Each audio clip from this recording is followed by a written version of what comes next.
everyone, and thank you for joining us at Cool Science Festival. I'm Miss Dawn, and I work at the Cheyenne Mountain Zoo. So we're really excited to be able to join all of our other science partners today to teach you a little bit about animals. Now we have 3 really fun, exciting animals that we are going to meet today. And I'm going to give you the opportunity to ask some questions if you have any. I'll try to get to as many of them as I can.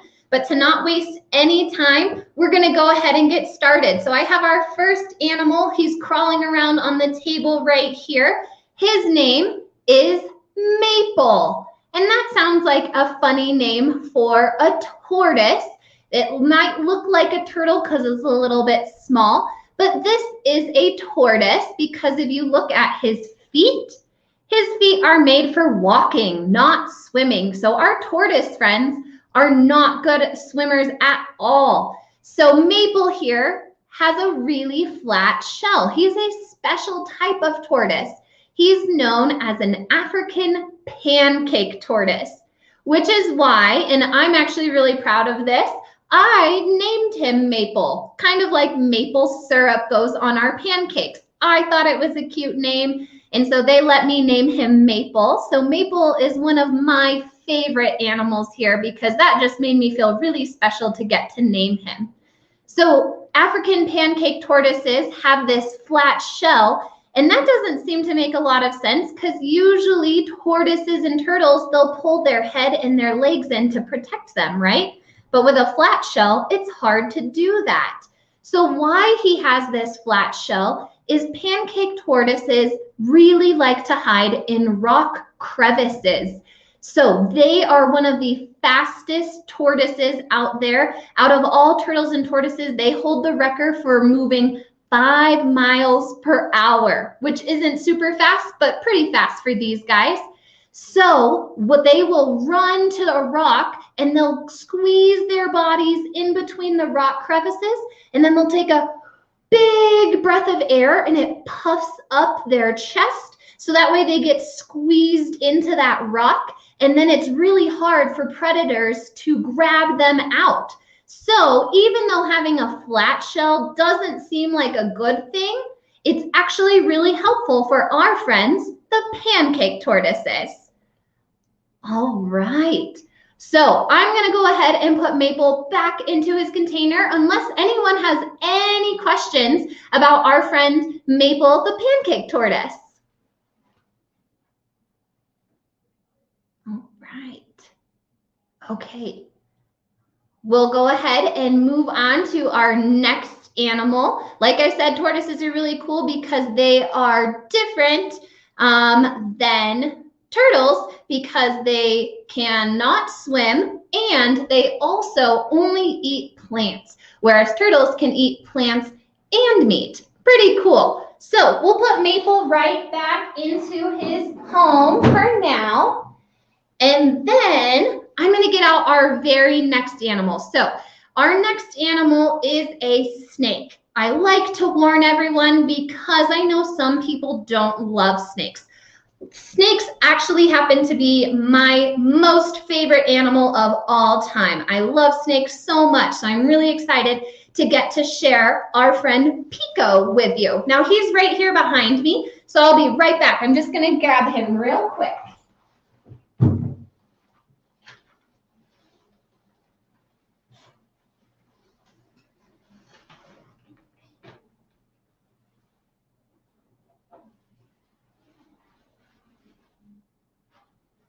All right, here we go. So Pico here is an Andean milksnake. So I'll try and see, Pico's spreading out a little bit. So you can see Pico is a pretty long snake. And because these guys are found in the Andes Mountains, they are really good climbers. So snakes have muscles all over their body. Their whole body is made up of pretty much ribs and muscles. So snakes are really, really strong because they don't have arms and legs that they can use to hold on to things.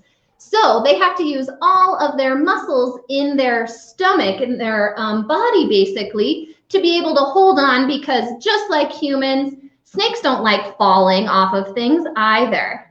So our friend Pico here, I said an Andean milk snake. And milk snakes come in this really cool, beautiful color. You can see some of those muscles there that Pico is using to move around. So we have this red and black, and there's a little bit of yellow, kind of whitish color. But a lot of the times in the wild, when people see these colors, they get really nervous and they think, oh, I should not get near that animal because that animal is venomous. I know you guys just met me, but I will let you know I'm not crazy enough to hold venomous animals. So Pico here is not venomous. And the reason I can tell that is there's a little rhyme I learned when I was a kid.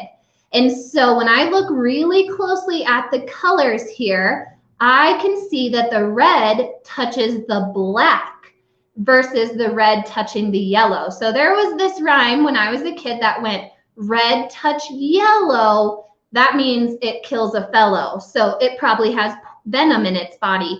But if the red touches the black, that means that the venom lacks. There is no venom. So this is a constrictor, but it's very, very helpful for Pico to look venomous because then, like we said, other animals might leave him alone. They might think that he's venomous, and so he's using mimicry to look venomous so that way other animals will just walk on by and not even pay him any attention. So that's really helpful in the animal kingdom.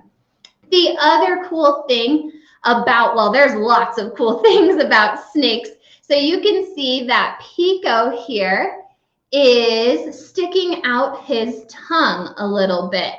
And so Pico is doing that because snakes, there we go, snakes smell with their tongues. They do have nostrils, but their nostrils are for breathing. So sticking out their tongue actually helps them to sense what's going on around them in their environment. So right now, Pico is sticking out his tongue, just trying to figure out, is this a safe place? Is it maybe dangerous? Is there food around that I might want to eat? So the other cool thing, and it's really, really kind of hard to tell, but snakes all have forked tongues. So it looks like my whole arm, and then the end of it has two points like this. So that forked tongue actually serves a purpose. So when they stick out their forked tongue, it can pick up air particles from all around them, and it lets them know whether they should go left or right. So if there's more mouse particles over on the left, and maybe there's like a hawk or something on the right, they definitely don't want to go to the right because they don't want to be eaten by that hawk. They're probably going to go to the left towards that yummy mouse that would be so delicious for our friends, the snakes. Pretty cool. If you guys have any questions about snakes, like I said, I can talk about snakes all day long. They are literally my absolute favorite. They're so fun. So another really awesome thing, so I told you that Pico here is not venomous. So then how does Pico even eat his food? So Pico is a constrictor. So you can kind of see Pico is using those muscles to kind of hold on to my hand. Again, we don't want to fall. They're doing their best to just hold on, not to constrict. He knows that I'm bigger than him, and so he doesn't want to try to eat me, but he doesn't want to fall out of a tree either. So when they use their muscles, snakes know that they can eat something only 3 times the size of their head. So looking at Pico's head there, it's pretty small, right? It's not very big. But what they can do is if you touch your chin right here, there's a bone that connects our chin. On a snake, they don't have that bone or that ligament that connects their chin. So they can open their bottom jaw separately, and they can move each piece of their jaw individually to where they can open it 3 times bigger than their head. And that helps them to eat those really big meals because they don't have hands. They can't shove their food into their mouth and they can't cut it up into little pieces like we can.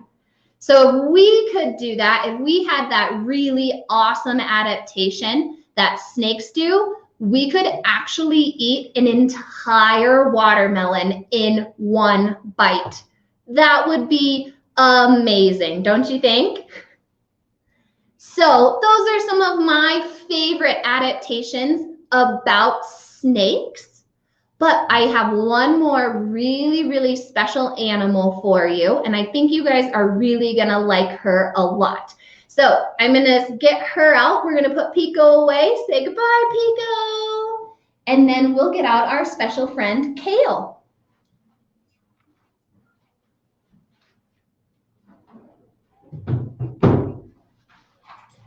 Okay, the other important thing about working with animals is making sure that I always wash my hands in between, especially now, right? We don't want to pass germs to animals from humans, and we don't want to pass germs from one animal to the next animal. So my hands are nice and clean, and we're going to see if our friend Kale wants to come out and say hello. All right, I'm using this little stick here. This is a target stick, and Kale is trained to boop her nose onto the target stick. Oh, you're starting to see her a little bit there. I wonder what she could be. Kale. Oh. She's interested in the rest of the table. We'll get her to come over here. Once she realizes I have peanuts, peanuts are some of her favorite snacks. Kale! This is the other fun part of working with animals. They're always unpredictable. Come here, my dear. Good. This is also a new place for her, so she's really interested. Good girl. There you go. There. Okay, we got one peanut, so now maybe we know that there are more. And we'll come over and say hello. If not, I'm just gonna grab the camera here in just a second. Here, I think we got her. There, good girl. Good job. Okay, everyone, so this is Kale. She is a North American porcupine. Boop. Good. There we go. So I'm going to move our camera back just a little bit so you can see her face a little bit better. Good. And I'm just going to feed her a lot of peanuts here because these are some of her favorite treats. So Kale here is 7 years old, and she was actually born at our zoo. And so we have worked with her for a really long time. And so she loves going out on programs and meeting people.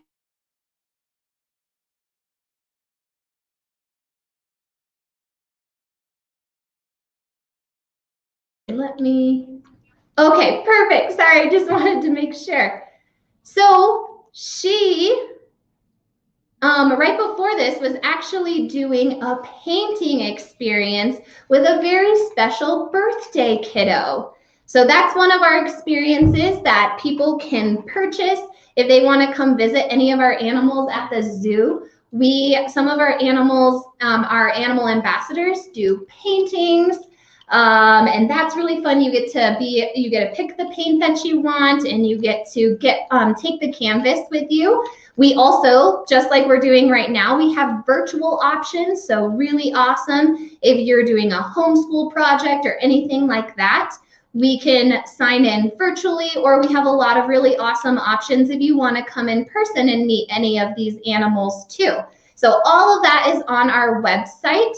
We also have camps coming up too. So any of those fall breaks, we have camps coming up in October. Then again, we have our Thanksgiving camp in fall, and then winter camp as well. So all really awesome options to keep in mind to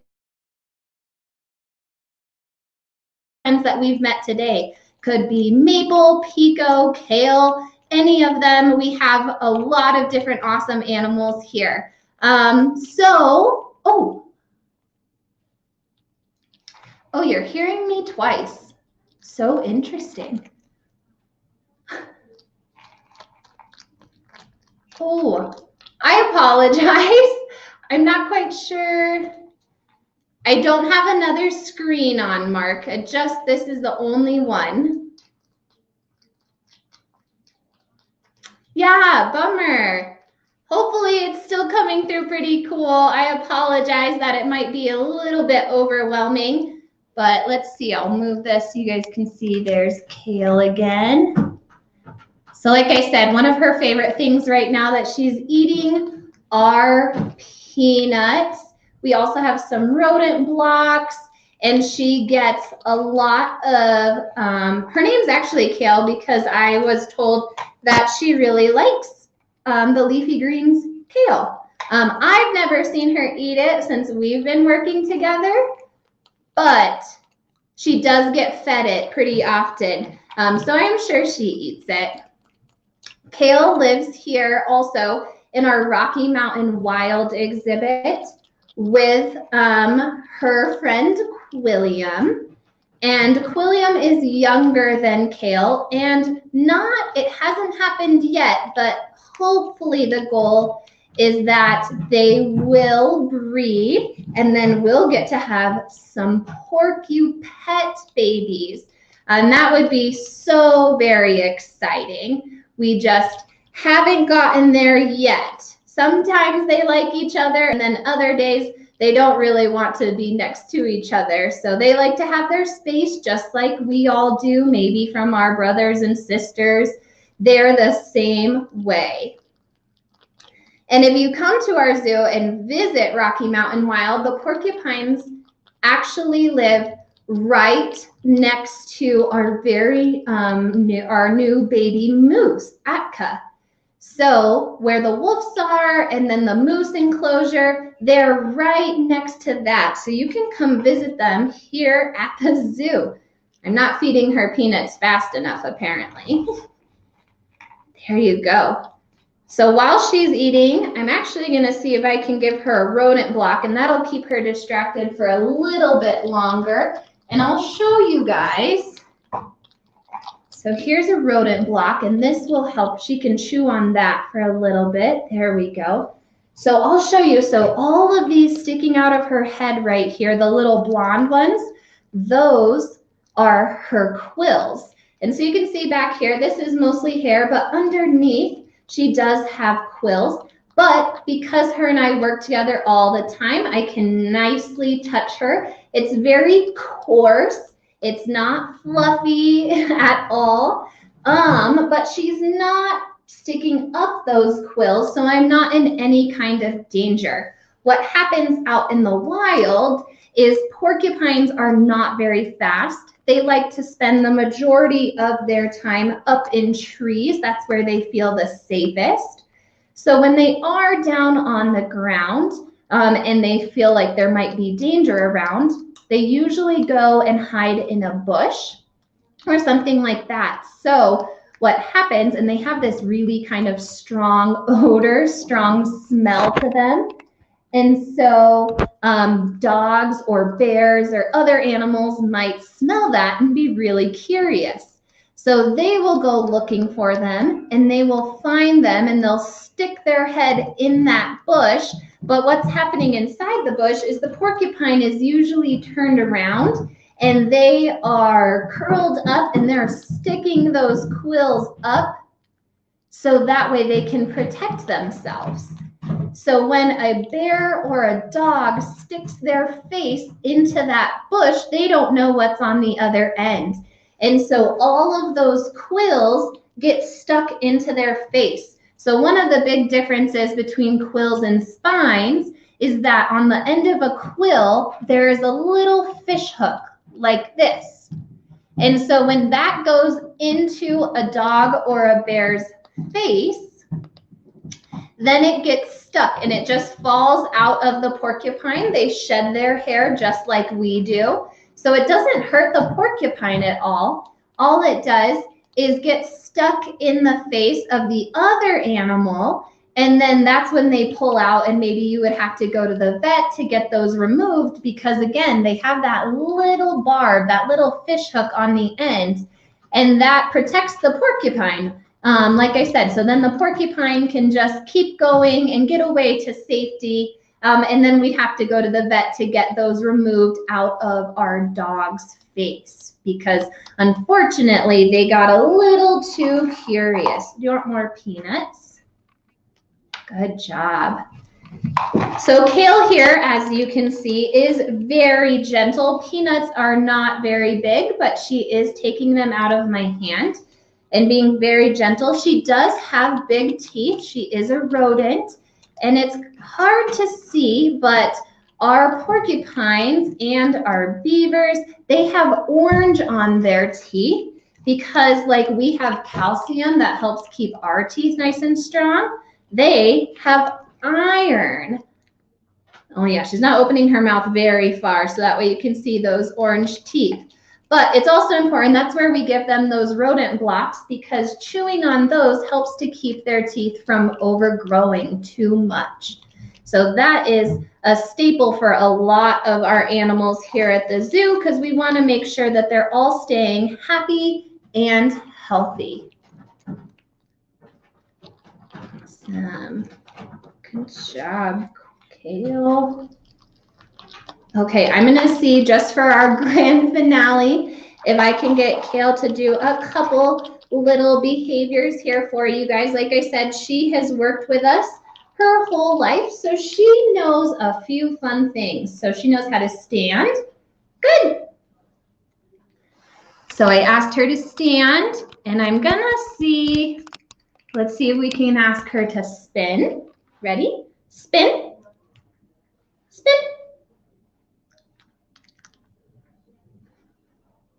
She's been getting lots of free treats. Spin.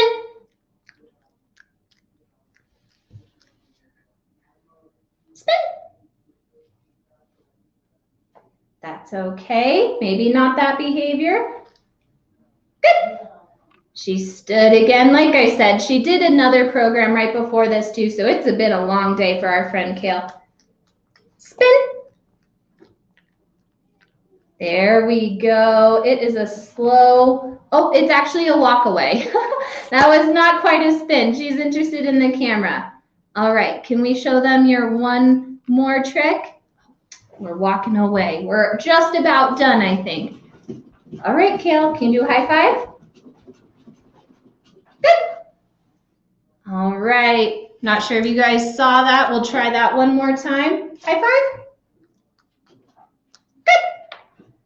All right. I actually looked at the camera that time, so I'm going to bring it up a little higher so you can see it. One more time. High five. Good. Awesome. All right. Kale did an amazing job. So I'm going to do one more high five, basically kind of a wave goodbye.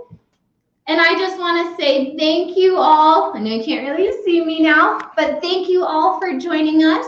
And like I said, all of these, we have virtual programs. We have a lot of in-person options as well. So go check out our website or shoot us an email at edprograms@cmzoo.org if you're interested in meeting any of our animal ambassadors.